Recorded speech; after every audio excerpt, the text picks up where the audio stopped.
Okay, the suitability pattern 35070, and we like to use collar A, and we have all of the measurements right here, and this is what it looks like after you tape the pieces together.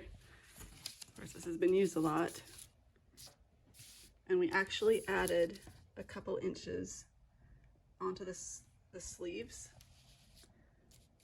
for my girls. I think everybody probably should, unless you have extremely short arms.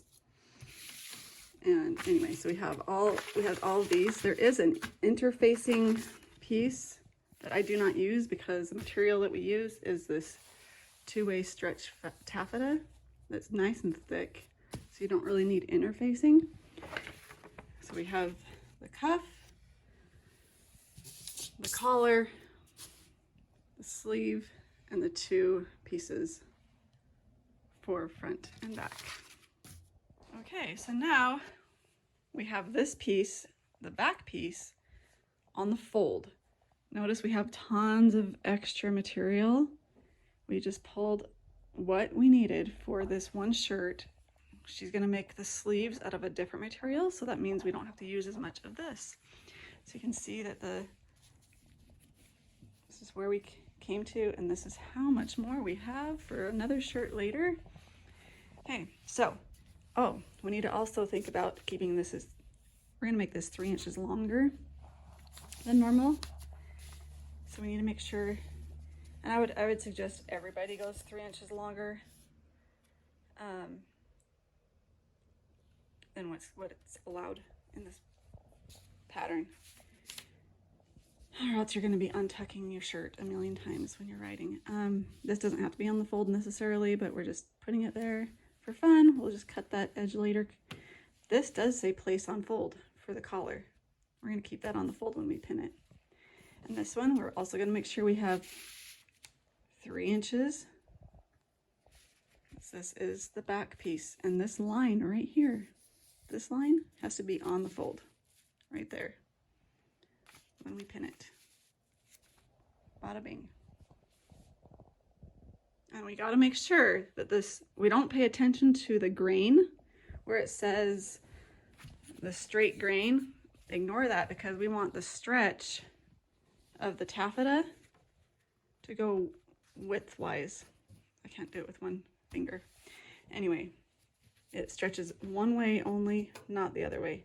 So we're going to make sure we go with the stretch is horizontal with the material, so it can fit you nice and cute and grow with you. So again, we started to pin this piece on the fold, and then 3 inches from this line right here is where we're at right now. And I didn't hesitate to just draw a line right there with my pen. Doesn't matter, we're going to be hemming that up anyway. And then you can kind of eyeball it when you cut it to join up to your point. Doesn't matter. Also pay attention to how many you have to cut. So like on this cuff, it says cut 4 of these. So we're gonna cut this right here. It's kind of like doing sugar cookies. You gotta figure out where you're gonna cut. Got a spot right there we're gonna save. And we're gonna take it down here.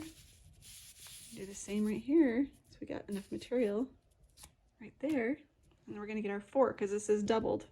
This is folded over and doubled. Long cuts as long as you can. Doesn't have to be so perfect.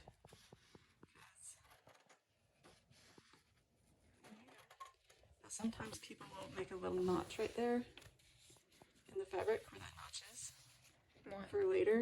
You don't have to, but you can. Just do it for fun because we're here. Just do a little. There we go. What does it do? We're gonna know where to do a little stitch later. Okay, and the way that we do this is we take our zipper. We don't have a separating zipper. We have it closed at the bottom, and we start, and I know this isn't matching totally perfectly, but we leave a good 1/2 inch from the top eventually when we do our zipper. Right now though, we're taking that front piece and we're doing a long stitch to sew these pieces together. so we can pick it out nice and easy after we put our zipper in. Okay, now we sewed these together with the largest stitch we could. Now we are going to separate this out and hem it down, or iron it down flat. And again, this material is very forgiving, so I don't worry about burning it too much, if that makes sense. Okay, so we left a good 1/2 inch at the top. We don't want to get too close to the top.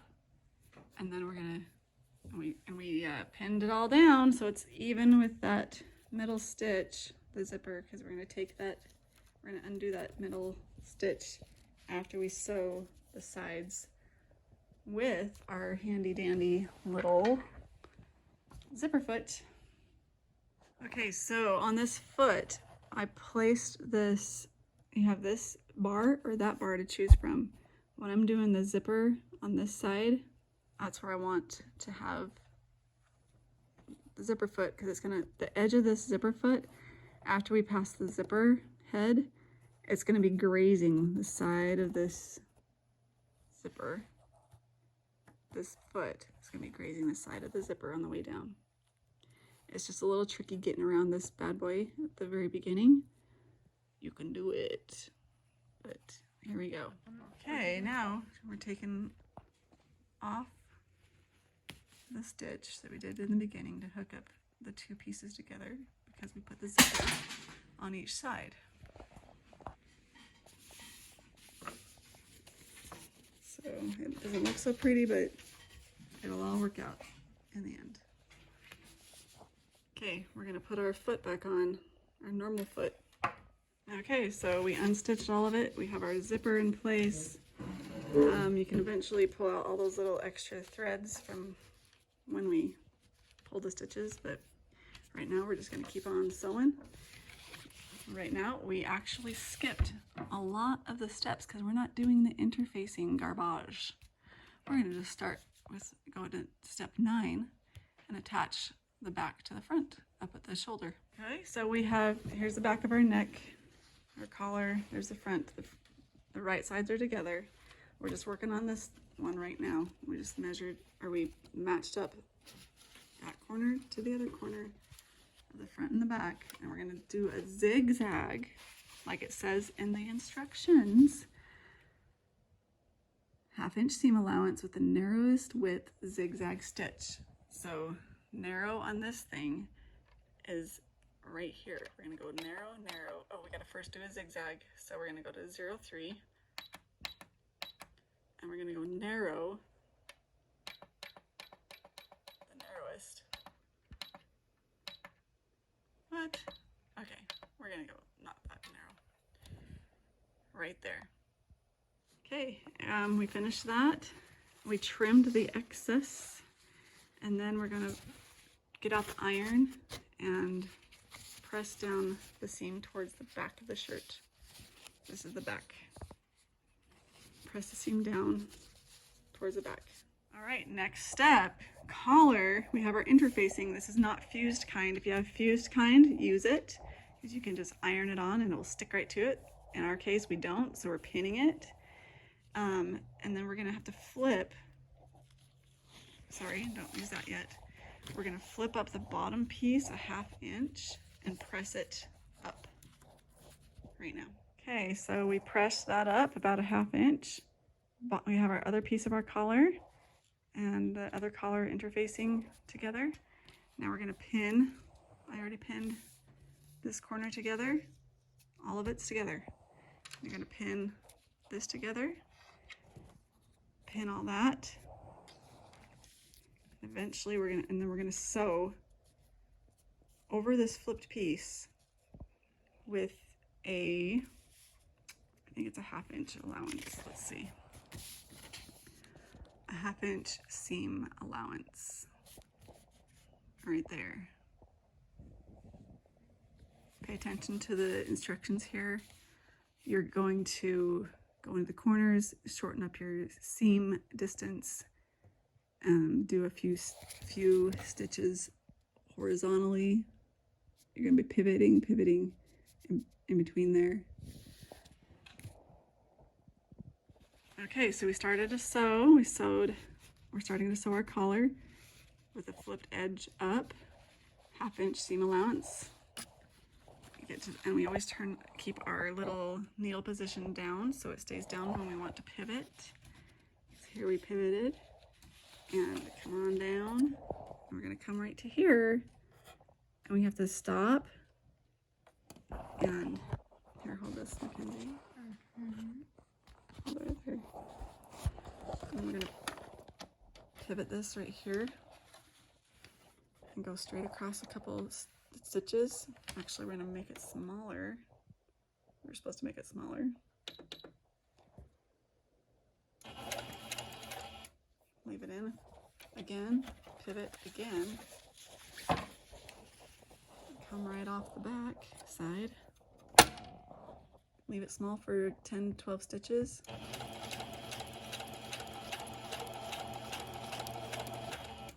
Okay, now we're gonna go back up in our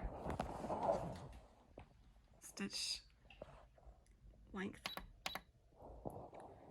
and go to town and finish. So now we're gonna stitch all the way down, and a good rule of thumb is when you get to the clipped edge of your interfacing, stop and switch your stitching to a smaller stitch to do the here and across a couple stitches and then back through. So on this edge, on this corner, we're gonna have small stitching.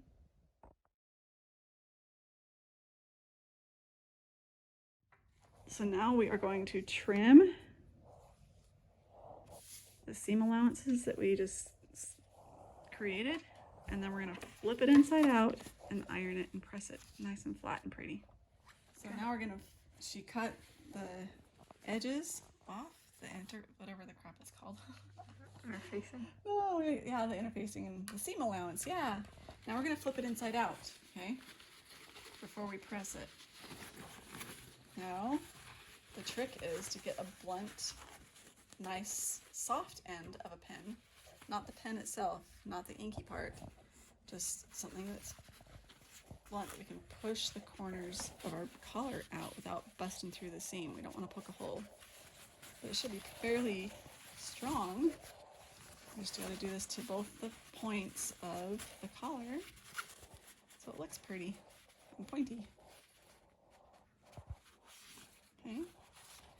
And then I kind of take, after I do that, I take my pen, I go and I push it along the seam, kind of push it all out. It's not bulky and funky. When I go to iron it, it's going to be laying fairly flat. And I talk as if I'm some master seamstress, and I'm not.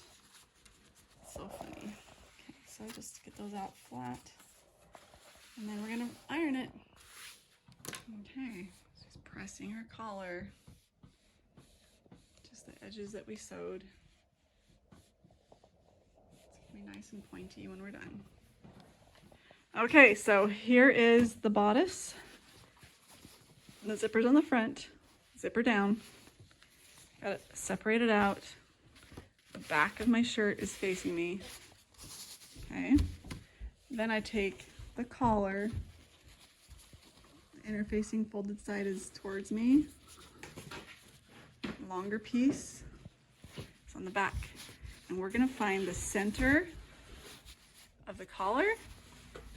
Oops, the center of the collar and the center of the bodice piece exactly, and match them up and go work, pin them out there and pin them out there and match them up nice and evenly. And when we pin this, here's the center mark. I pin it vertically because we're going to be doing a lot of pulling, and we don't want to pull it off our needle as we attach the collar to the bodice. Okay, so we are done attaching the collar to the shirt. Now we got a top stitch around the whole collar. Makes it look pretty.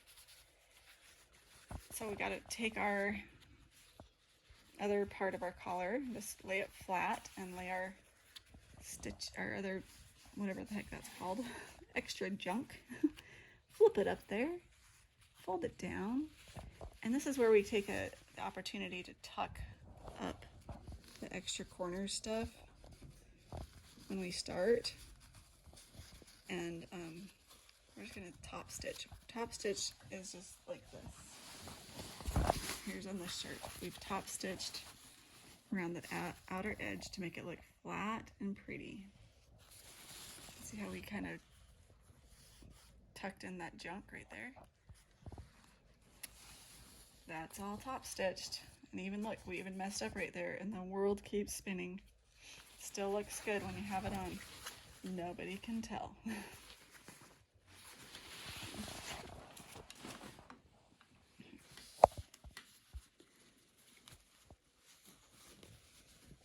So I'm getting ready to top stitch right here, and I'm actually gonna have the inside of my foot line up with the outer edge of this piece that we're gonna top stitch. And I'm gonna be stopping and resetting a lot to fold this down, make sure it's all flat and nice.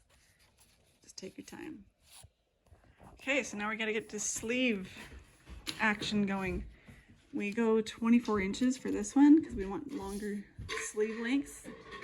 And I'm actually gonna go a little wider than it calls for because these are super tight. Trying to get these on and off is a pain in the rear.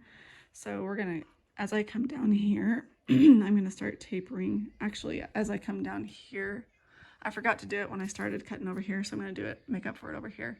I'm gonna come off like a 1/2 inch off this whole edge when I do this one. Okay, so now we have the sleeve piece, just like this one. The right side is showing out. We have the right sides touching.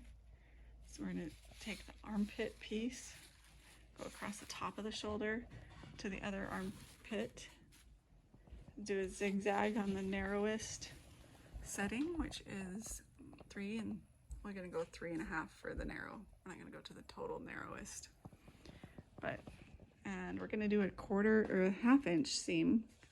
It says a 1/4 on the pattern, but for some reason I did a 1/2 inch, so we're gonna go with that.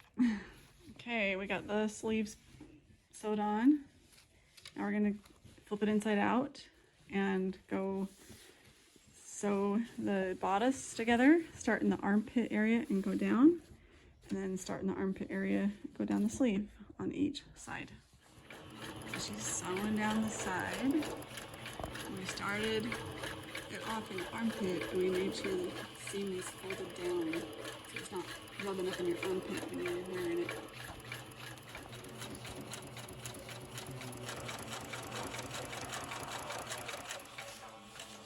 She's gonna hide the edge of it and then fold it over. Okay, we've got our cuffs going now, and we got 2 pieces of the fabric together and the interfacing.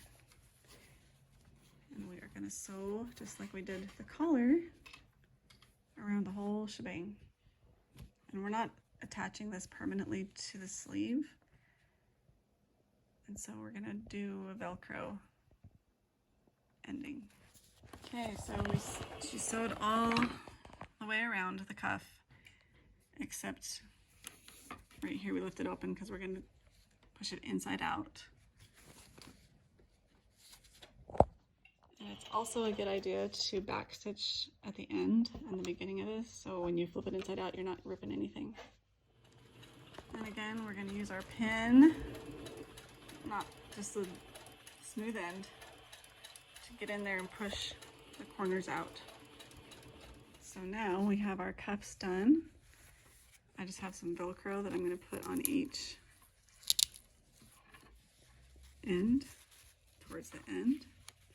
You're not going to see this, it doesn't matter what color it is. I'm just going to stitch it on, a simple zigzag stitch on each one, and then we can press this. And I'm going to do about the width of my Velcro right here. I don't know if that's a couple inches, looks like it. Do it however wide you want, but this is what we measured as what's going to fit her. So here we are. One side is the cuff, one side is no cuff. And we're going to press the collar So it'll stand up a little more upright and not wing out like bird wings. But yeah, show the sleeves. That's so cool. You're Dutch. That's awesome. Yeah, we'll fix that collar. We gotta press it. And then it will stand really nice. Wowzer. Then she's gonna embellish it. Cool.